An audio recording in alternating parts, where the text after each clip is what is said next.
What's good, YouTube, and welcome to another KaibaHacksDartz Yu-Gi-Oh video.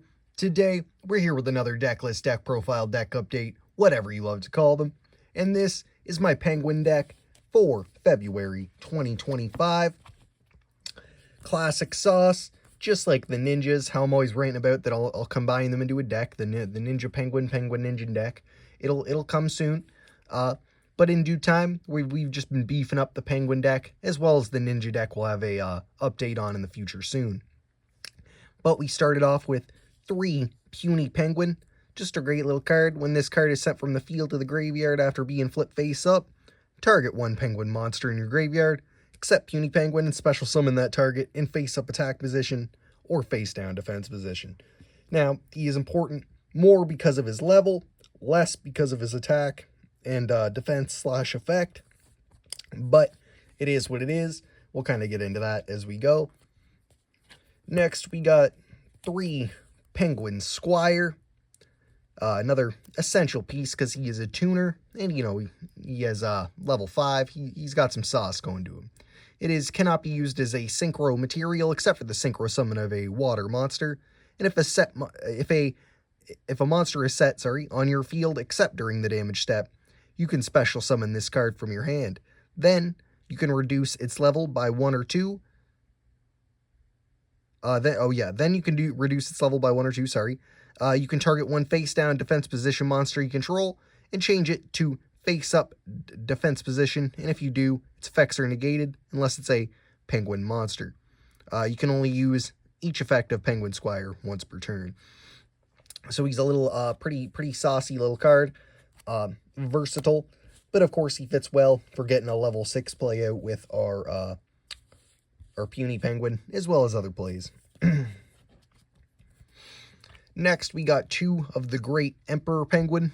You can tribute this card, special summon up to 2 monsters from your Penguin monsters from your deck, except the Great Emperor Penguin.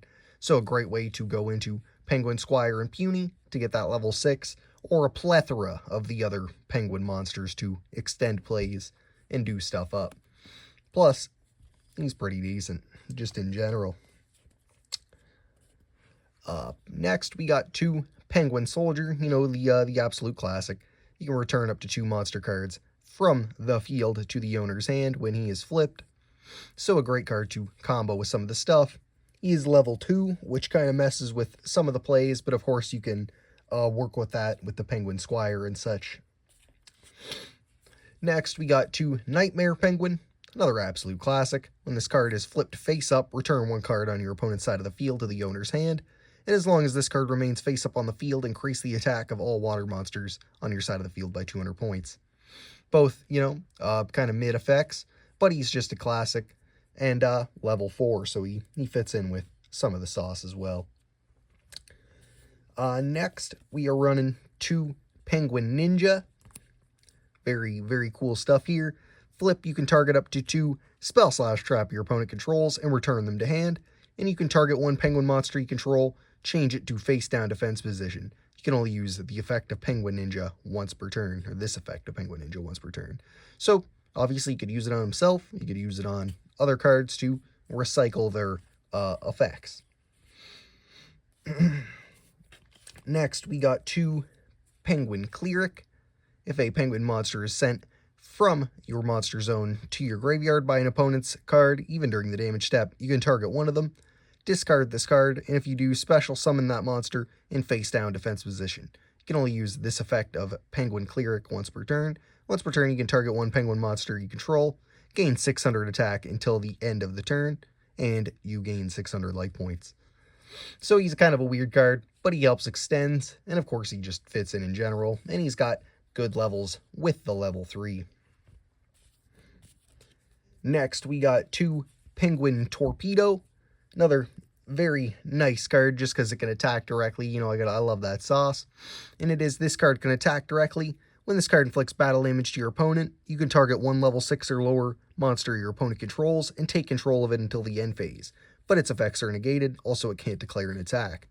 While you control it, you can only use the effect of Penguin Torpedo while you control it. And you can only use the effect of Penguin Torpedo once per turn.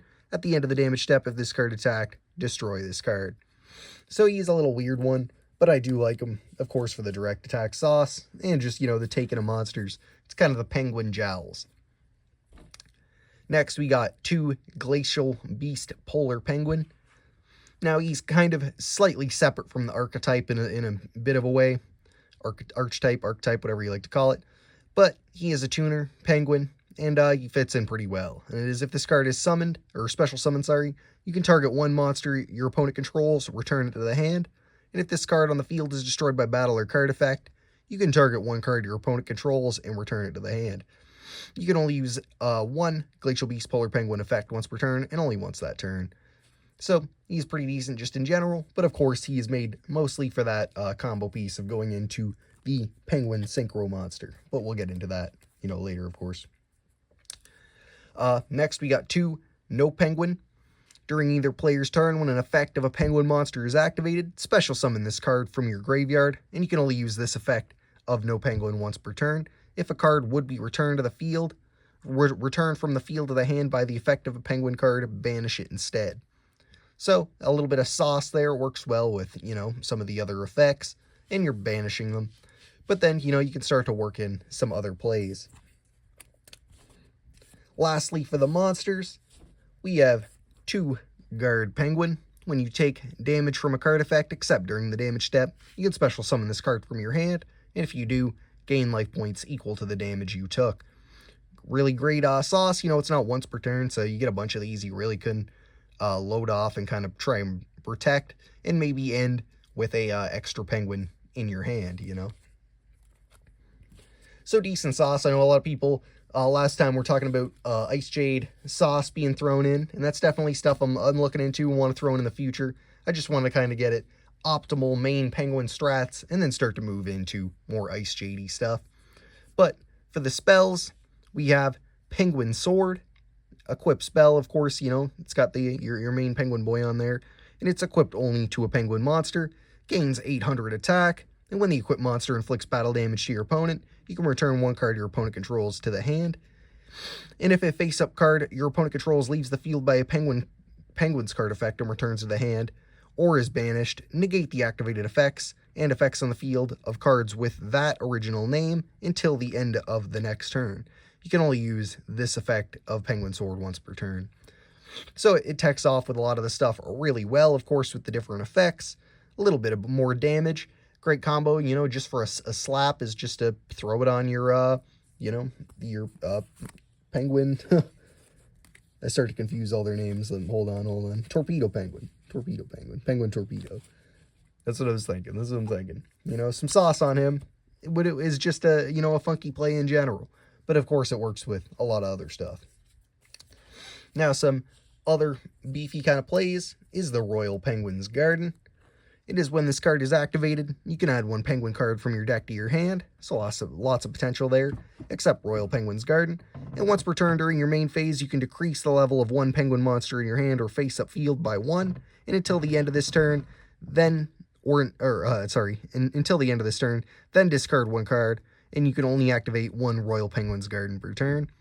So, a great little, piece to maybe go into that Emperor Penguin.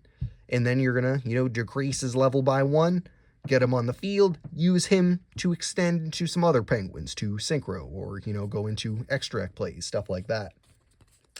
So, obviously, it's some crazy sauce for the deck. Moving on, we got Water Hazard. Continuous spell. Once per turn, if you control no monsters, you can special summon one level 4 or lower water monster from your hand. Now, I believe they are pretty much all water monsters. Maybe the Nightmare Penguin might be dark.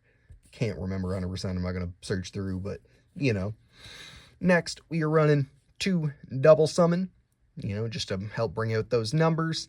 Maybe work the field a bit more and get out some stuff. Next, we're running just 2 surface. Target one level 3 or lower fish, sea serpent, or aqua type monster in your graveyard. Special summon it in face-up defense. There's some other cards we could tech in. Of course, like I said, the Ice Jade stuff and, other potential in just terms of water, aqua monster-y kind of tech, because that's what a lot of them are. Monster Reborn. Pretty self-explanatory, as always. Then, we threw in, for some traps, 2 Armory Call, add one equip spell from your deck to your hand, then you can equip it to one appropriate monster you control. You can only activate one of them per turn. So a great way to get out that penguin, sword on the field. Maybe do some stuff with it, especially if monsters are getting flipped on your side of the field that were face down. You can pop off some of that banishy stuff, work with it, Decent little play, though.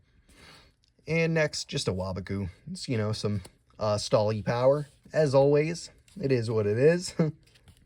Of course, this deck is a work in progress, so always let me know if there's anything you think I'm missing. Moving on to the extra deck, we got 3 Penguin Brave, which of course shows all of the penguins we have so far for this kind of archetype of it. The Penguin Squire, Cleric, and Ninja. But then you can also see some extra cards that haven't been released yet as penguin monsters. Like a little wizard, possibly like a boxer, like fighter, something back here, karate master of some sorts. So that could be cards in the future, and I'm sure if they came out with those, they'd bring some other sauce with them, maybe some more support in terms of spells and traps, and maybe other extra deck monsters. But what it does is your opponent cannot target face-down defense position monsters you control with card effects, and you can only use each of the following effects of Penguin Brave once per turn. If this card is synchro summoned, you can special summon one penguin monster from your deck in face-down defense position, and when your opponent activates a monster effect, quick effect, you can flip one face-down defense position water monster you control face-up. So this is a great little card in terms of flip power. It's almost kind of a combination of the Terrors of the Hidden City plus World Legacy Pawns, but only for penguins. But of course those cards could fit in very well into this deck. It is just more of a sauce that I have in the Jowls deck, so I didn't really want to full go on into this deck with it, but is another way you could take it in the future. Next, I threw in 3 White Aura Dolphin. Once per turn, you can target one face-up monster your opponent controls. Its attack becomes half its original attack, until the end of this turn. And if this card you control is destroyed by an opponent's card effect by battle or card effect, inside of the graveyard, you can banish one other water monster from your graveyard and special summon this card, and if you do, treat it as a tuner. So some pretty good sauce there, and it's pretty easy to summon relatively with the deck. Next, we just threw in a couple one-offs. We got Ascan the Bacorned Goatee, White Aura Biamut, just stuff we could potentially get into with some higher numbers if we flooded the field out, and Ravenous Crocodragon Arcathes, whatever it's called. And then lastly, we just threw in a Marine Cess monster for a link play. Kinda is what it is. We can tech off a little bit. Not too bad of stuff. Obviously, the extra deck needs some work, of course. But, it is a work in progress, like I said. And some stuff that I'd like in the deck is just kind of taken up in other decks at the moment. So, as usual, like I said, if there's anything you think I missed or any ways you think I could tech up the deck, let me know in the comments. And if you like the video, make sure to like, comment, share, and subscribe. Hit that little notification bell so you can check out when other content's coming out. Make sure to check out my other stuff. I do deck profiles pretty often of various different kind of tiers of decks, from just jokesy stuff to, really high up there meta stuff. So I recommend you check all that out, as well as a plethora of other content, Yu-Gi-Oh! DIY projects, pack openings, and such. And if you're interested in, keeping the discussion going, check out the KaibaHacksDartz Discord, link in the description, where lots of Yu-Gi-Oh! Discussions are going on about various different things, formats, trades, and remote duels and such. So check all that stuff out, and like I said, thanks for watching. Peace.